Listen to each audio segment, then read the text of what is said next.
Hi everyone, here we've got SONY Xperia C5 Ultra, and let me share with you how to change camera resolution on this device.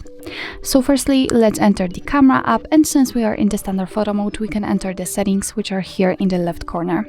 Now let's take a look at this option, which is obviously called low resolution. So let's tap on it, and as you can see here, we've got plenty of options to choose from. What's more, here we can also decide what kind of ratio we want to use.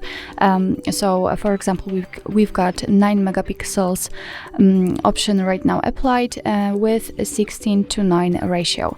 So as you can see, we've got plenty of options to choose from. All you have to do in order to change the resolution is to tap on the option you'd like to use. So let me pick, for example, 8 megapixels with a 16:9, and as you can see, it is immediately applied, and it means that from now on your device will record videos in chosen resolution.